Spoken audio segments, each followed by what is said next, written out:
الاقتصاد المصري تعرض في الفترة الأخيرة لمجموعة من الضغوط الخارجية والداخلية، كان عندنا تأثر كبير بالمشهد السياسي. دايما بنتكلم أن الاقتصاد والسياسة وجهان لعملة واحدة، إذا حدث تذبذب في المشهد السياسي بالتالي بيحدث تذبذب أو تغير كبير في المشهد الاقتصادي. بنتكلم أن الاقتصاد المصري بيمر بمرحلة حرجة، وأن احنا محتاجين لمجموعة من الأمور ومجموعة من الضوابط ومجموعة من العوامل للنهوض بالاقتصاد مرة أخرى. للحديث عن هذا الموضوع ضفنا في الاستوديو دكتور رشاد عبده، رئيس المنتدى المصري للدراسات الاقتصاديه والاستراتيجيه. صباح الخير يا دكتور. اهلا، صباح الخير.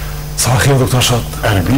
بدايه عشان بس يبقى الحوار متكامل، هنبدا بفكره احنا فين، وضعنا الاقتصادي بين قوسين، عشان لما نقترح او نتصور، وده الجزء الثاني من حوارنا، نبقى عارفين بنقترح على اي اساس. لازم نعرف المشكله الاساسيه وارقامنا الفعليه دلوقتي وتصورات الحل. نبدا بوضع التصور، بوضع التحديد بالظبط احنا فين. شوف، هو للاسف اولا بدايه لابد نهني مصر كلها بثورتها. هي دي الثوره الحقيقيه، هو ده تصحيح المسار، هي دي الانطلاقه، هي دي البدايه. نقول انه السنه اللي قعدها الاخوان في الحكم اودت بنا الى وضع اقتصادي مدمر. اسوأ عام اقتصادي مر على مصر منذ عام 1929 اللي هو كان عام الكساد العالمي الكبير على مستوى العالم كله، كان هذا العام. امال الارقام اللي كانت بتخرج علينا يا دكتور دي كانت ايه؟ ارقام عن ان في نهوض وفي حركه اقتصاديه كويسه وفي تقدم في الاقتصاد. والله انا جيت عندكم هنا في صباح الخير يا مصر وفي كل المحطات وقلت ده كلام هلس، مفيش كلام فارغ من ده. والمؤشرات بتقول كده. تعالى نشوف المؤشرات فعلا، كنا متابعين الكلام ده. تعالى نشوف المؤشرات قالت ايه يا استاذ محمود. لما اجي اقول على سبيل المثال مرسي استلم في 1/7 ومشي في 30/6، يعني سنه ماليه. استلم وعندنا عجز في الموازنه كبير 170 مليار، لكن سلم وعندنا عجز 220 مليار، زود العجز ب 50 مليار. المديونيه استلم وعندنا مديونيه مقدارها 1149 مليار جنيه مصري، انتهت ب 1408 مليار جنيه مصري بزياده 259 مليار جنيه مصري. هو 1000 اخر خطاب 1500 او تريليون 500 مليار. هو يعني في يعني 408 تحديدا يعني. طب ما الاحاديث بتقول يا دكتور نخلص كل من المؤشرات عشان ايه ناخد انا عايزه اعلق على النقطه دي. في احاديث بتقول ان هو كان الطبيعي ان الارقام دي تحدث نتيجه للاحداث اللي بتمر بيها مصر، وان هو ما لهمش مش سوء اداره اقتصاديه. طيب بنخلي التعقيب على كل الارقام بدل ما نعقب على خبر رقم عشان ايه كلها معقوله. تعال نشوف برضه المديونيه بالدولار. تمام. احنا كان عندنا برضه لما استلم كان مستلم فيه 33.8 مليار دولار، اللي قالوا 34 مليار دولار، ماشي 2 مش فارق، لكن انتهت ب 45 مليار، يعني اكتر من 11 مليار. يعني دي كده المؤشر ده كبير ليه في سنه؟ لما تيجي بقى تلاقي الراجل المخلوع اللي قبل منه استلم من السلام ب 22 وسلم في الاخر ب 34، 12 مليار في 30 سنه، ده في سنه واحده 11.2 مليار. لا ولسه كانوا بيسعوا الى قرض الصندوق، وقرض الصندوق كان بوابه عشان ياخد 11 عشان الشراكه العالميه والحزمه 14.5 مليار اخرى كمان. فشوف بقى كنا هنوصل لفين. فده برضه يقول ادي رقم. البطاله استلموا كانت البطاله معدلها 10 و6، انتهت ب 13.4. يمكن اخر رقم 13.2 يمكن انا متذكر، ده اللي كان من حوالي شهر في رقم جديد بالظبط. فايضا ده لو اتكلمتي على مدى الاستعانه بالكفاءات، الراجل كان واضح بيقول لك انا بستعين بالاهل والعشيره، وما بيعينش غير الاهل والعشيره حتى لو مش اكفاء، هم ما عندهمش كفاءه لان الناس دي ما مارستش. الناس دي كان دايما بتشتغل تحت الارض، ما عندهمش خبره بالظبط. فلا كان رئيس مؤسسه ولا رئيس هيئه ولا اشتغل في ممارس ولا الكلام ده كله، وبالتالي لما جيت اقول له تعالى دير ما عرفش يدير. والاسوأ من دي ان جاب ناس غير متخصصه. اديك امثله سريعه قوي عشان تبين. وزير التخطيط في اي دوله من دول العالم ده موقع مهم جدا. ليه؟ لانه بيعمل ايه؟ بيشوف كيف يمول ويعطي اولويات ماليه للمشروعات المقدمه من الوزارات المختلفه في ضوء ايرادات الدوله بالتنسيق مع وزاره الماليه. بيدير الحركه يعني حاجات ماليه. طب لما اجيب له بقى راجل شغلته استاذ هندسه ميكانيكا التربه والاساسات، اول ما جه عمل اجتماع مع رؤساء القطاعات قالوا انا مش غريب عن التخطيط، انا ياما خططت مدن وشوارع. فلا ناس بتضحك، قالوا يا فندم تخطيط مالي، ملوش دعوه، مفيش علاقه. فواضح انه مغيبين تماما. لما اجي الاقي ان دول العالم بتهتم قوي بالمعلومات اللي ما حدش عارف ياخد قرار محترم الا اذا كان عنده معلومه. وعشان كده مصر كانت عامله مركز دعم واتخاذ القرار، ودايما كان رئيسه رئيس قسم الاحصاء في جامعه القاهره او حد متخصص في الاحصاء، عشان دي كلها ارقام ودراسات وابحاث واديت له مين في عهد الاخوان؟ وديت له راجل طبيب امراض جلديه. يا اخوانا بتتكلموا في ايه؟ انتوا بتتكلموا بجد ولا بتهرجوا؟ لما اجي اشوف اكبر راس في اي دوله تنفيذيه اقتصاديه مين؟ رئيس المجموعه الاقتصاديه في اي دوله. تمام. طب مين رئيس المجموعه الاقتصاديه الوزاريه في مصر؟ الحاج هشام قنديل. طب هشام قنديل ده استاذ ري، ماله يرقص مجموعه اقتصاديه متخصصه؟ طب لما راح مؤتمر ديفوس وقال انا هقعد مع محافظي البنك المركزي على مستوى العالم ومع وزراء الماليه يتكلم معهم اي حوار، ازاي؟ ده ما درسش مبادئ الاقتصاد. بس في هذا الموضوع في بعض الاحيان بيبقى معاه ورقه عمل مكونه من متخصصين. ده لو كان متخصصين ده يعني ده بسيط، يعني رئيس الوزراء ممكن يكون عنده خلفيه اقتصاديه، يعني عشان بس احنا ما بندافعش عن الفكره، ولكن في اليات العمل الاقتصادي بيكون هناك فريق عمل بيكتب اوراق عمل في هذا الموضوع في الحوارات الخاصه العالميه. ده في ورقه يقراها انما وانا بدير حوار معاك لو ما كنتش انا اقتصادي بفهم، انت راجل محافظ بنك مركزي ووزير ماليه، ما كنتش بفهم المصطلحات والخبرات والتقنيات دي هتوه. مش ممكن تسالني زي بالظبط، اسف، زي بالظبط ايه؟ انت بتتكلم انجليزي وانا ما بعرفش اتكلم انجليزي وقاعدين مع بعض ندير حوار. هيدير حوار ازاي؟ ما فيش لغه مشتركه. آلية الحوار مفقوده بالظبط. ومن غير منطقي انك تسالني او جاي يا ابني يقول انفليشن، يعني انفليشن تضخم، بس هتبقى مصيبه. فده كله بيقول ان دي كانت مشكله. تعالى بقى نبص الجزئين المكملين. الاحساس العالم الخارجي تجاه الوضع الاقتصادي، واحساس العالم الداخلي ابنائنا بالوضع الاقتصادي.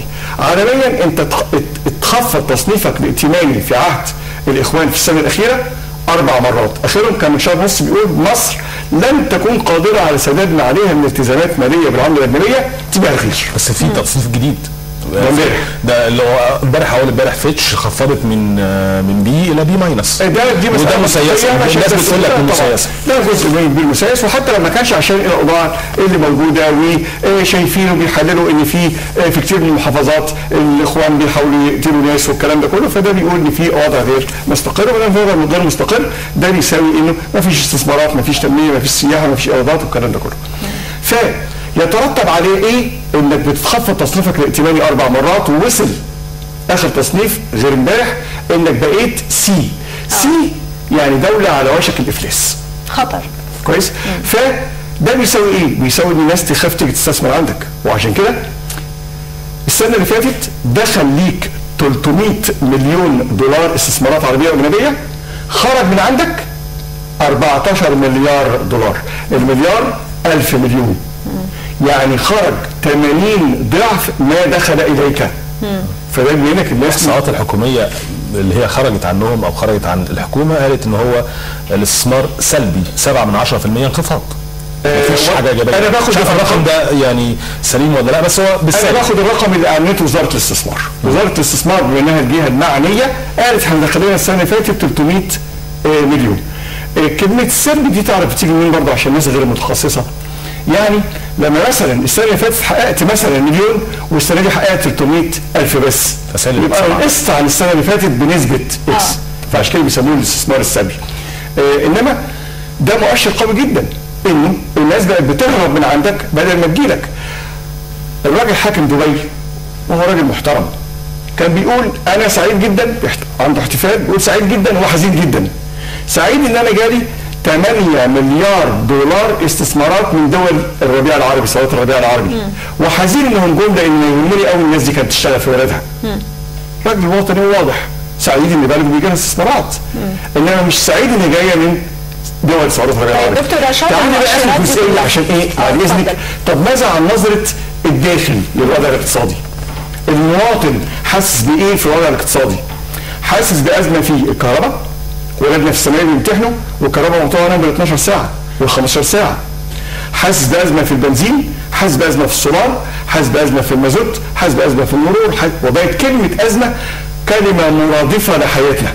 وبالتالي المواطن كان بيعاني جدا وعشان كده 30/6 وعشان كده تمرد لما رمت استثماراتها لمت 22 مليون مواطن، والشارع كان فيه اكثر من 33 مليون. وانا بقول السبب الرئيسي الاولي كان الازمات الاقتصاديه، واكبها بقى ان الدوله اللي كان فيها مؤسسات دستوريه حقيقيه، ما كان عندك نائب عام مفروض على الجماهير، كان الحزب الحاكم رجالته بيطلعوا يحاصروا مره مدينه الانتاج الاعلامي، مره الصحف، مره الدستوريه، مره الانتاج دار القضاء العالي. ده كله بيقول ما كانش عندك دوله مؤسسات. طب ممكن اسال ولا ديمقراطيه ولا غيره؟ انا تحت اسال بقى خلاص. طيب احنا بس اول مؤشر انه المؤشرات بتقول وده غلط. ضيفي على ده كمان الثوره اللي قامت عشان تقضي على الفساد، فاذا بالفساد بيزيد في الدوله. في مؤشر محترم جدا بتعمله تنظيم قوي جدا في العالم، مش هسأل انا كده خلاص. منظمه الشفافيه والعلماء، اصل انا عارف افكارك فعشان كده بس اطلع طيب واسيب حضرتك. فنظام الشفافيه العالميه دي بتطلع تقرير سنوي بتقول مين دوله شفافه جدا ومين ما عندهاش فساد ومين دوله عندها فساد كبير. كل ما تقربي من المراكز المتقدمه عندك شفافيه ودوله محترمه ودوله بتراعي انك بعيده عن الفساد. كل ما تبعدي يبقى انت دوله بتغرقي في الفساد. كنا زعلانين قوي اول ما مرسي استلم كان رقمنا 98 على مستوى العالم، كنا زعلانين جدا. قلنا بقى ثوره جت وهتحسن الاوضاع. تعرف يا مرسي بعد سنه كان ترتيبنا ايه في الترتيب بتاع منظمه الشفافيه العالميه؟ 121. اي ان الفساد زاد في عام مرسي، في عام المفروض ثوره قامت عشان تقضي على الفساد. يبقى انا لازم اسال بقى السؤال اللي عندي بقى، السؤال اللي انا بساله من اول حلقه لحد دلوقتي، افهم من كلام حضرتك ان المؤشرات دي كلها وكل الارقام اللي حضرتك اتكلمت عنها والاحصاءات بتدل ان الموضوع ما كانش ان مصر بتمر بفتره اضطراب سياسي وبيترتب عليها اضطراب اقتصادي بعد ثوره 25 يناير، وانما كان سوء اداره اقتصاديه وسياسيه ترتب عليها اداره اقتصاديه سيئه للبلاد. اقول لك مثال صغير قوي. لو انت النهارده في البيت الحنفيه بتاعت المطبخ بتنقط، تمام، فانت عايزه تجنجي حد من قرايبك، فقلت لهم انا عندي نجار معتبر هيجي يصلحها، هيعرف يصلحها؟ هيجي يخبطها لك بشاكوش وتنقط زياده. ده اللي حدث في مصر. زي بقول لك انت بتجيبي راجل بتاع تخطيط مالي مفروض يشتغل تخطيط مالي، جايباه بتاع هندسه ميكانيكا تربه واسات. طب ده يصلح ازاي؟ ده يضيف ايه؟ ده يطور ازاي؟ ده يعمل نهضه ونقله ازاي؟ ده يجيبك ورا ما يجيبكيش قدام. وقياسا انا جبت بس نماذج، تمام، عايز اجيب لك نماذج من ده لغايه بعد بكره؟ لا كفايه. طب الحكومه الجديده بقى تتحرك ازاي؟ الحكومه الجديده قياسا على النماذج الغلط والنماذج السيئه اللي كانت في الفتره اللي فاتت، تتفادى الاخطاء دي ازاي؟ الحكومه الجديده لازم تكون معتمده على الكفاءات والخبرات، لازم، لانه الناس الغير خبراء رجعونا ورا. تمام. فلازم تيجي حكومه كفاءات وخبرات دون النظر لاي انتماءات حزبيه.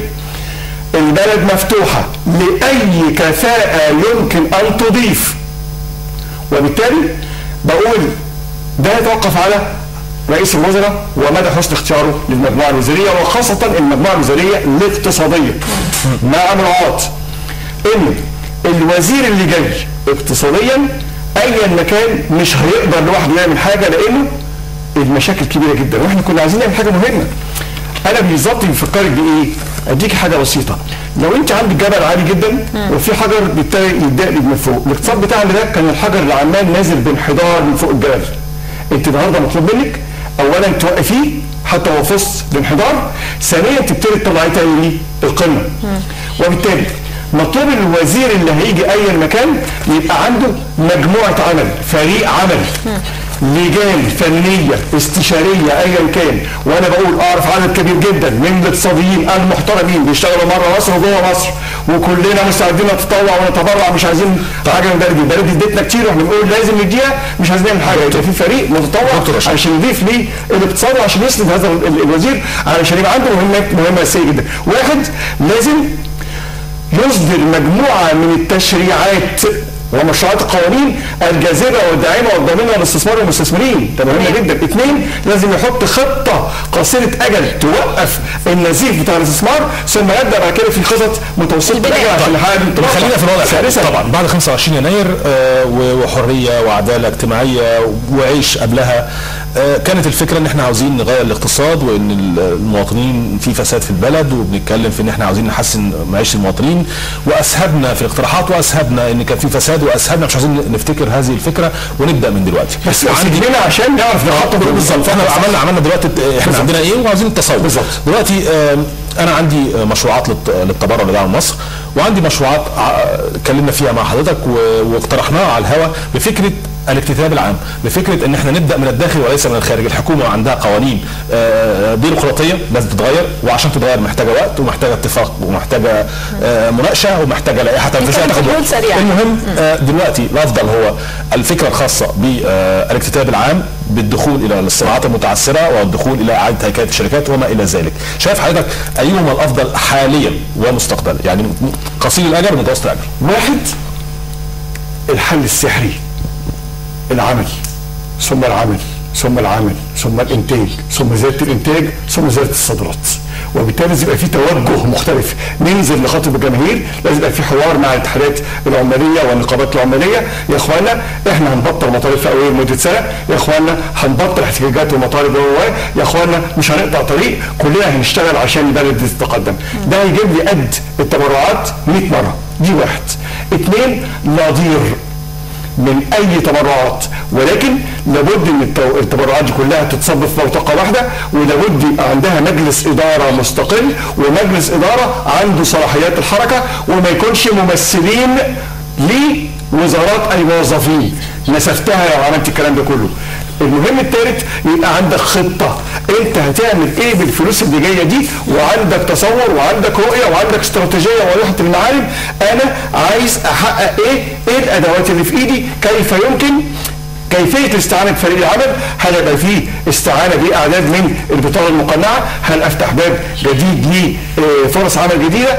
هل امول هذا كمان الصندوق بالاموال اللي اتخذت واتصدرت من الفاسدين، وما اكثر الفاسدين اللي هيطلعوا وهيظهروا على السطح في الفتره اللي جايه، واللي كان فيه اخلص لك مشروع نتكلم عنها خلاص. انا عايز اقول ان انا هاخد فلوس من الكلام ده كله، وبالتالي يهمني الفلوس ما يهمنيش الفاسد. الفاسد هيتحاسب وهتقطع رقبته اي مكان، انما يهمني الفلوس دي كلها لازم تعمل بيها مجموعه من المشروعات القوميه العملاقه. اولا تخلق فرص عمل، تساعد في حل مشكله البطاله، تضخ الانتاج في الاسواق، تساعد على القدره التصديريه، وبالتالي تجيب لي عمله اجنبيه وتشغل لي عجله الاقتصاد. بس المهم يكون عندي اولويات، انا اكون عارف انا عايز ايه، اوظف الفلوس دي ازاي، اعظم مكاسبي من هذه المشروعات. تمام. دكتور رشاد عبده رئيس المنتدى المصري للدراسات الاقتصاديه والاستراتيجيه. اعتقد حوار الاقتصاد هيحتاج حلقات وحلقات، هنحاول في حلقات جايه نتكلم في كلام وعن وقت اكبر من كده، لكن اعتقد ان كل الاقتصاديين عليهم الان ان يبقى عندهم الاولويات دي وخطه العمل ويقدموها للحكومه ونعرضها هنا في خلال الاعلام. وكلنا بنسلم نفسنا للدوله. طبعا. الدوله دي هي اللي عملتنا، احنا تحت امر الدوله وبنشتغل لله وللوطن، احنا بنحب البلد دي اللي عملتنا. انا ما باخدش اجر ومعظم اصدقائي وهنجيبهم كلهم ما ياخدوش اجر. المهم يبقى في مساحه في المجتمع. طبعا. المهم يبقى في امن وامان في المجتمع. المهم يبقى في تشريعات حقيقيه تقدر تجذب الاستثمار والمستثمرين. نعمل بيها. المهم نلغي القاعده القديمه بتاعت الاهل والعشيره ونستعين بالكفاءات الحقيقيه تستعمل تضيف الاقتصاد بدل ما تفصل. شكرا يا دكتور، وصباح الخير مره اخرى، وما زالت فقراتنا مستمره معكم مشاهدينا، في تابعونا.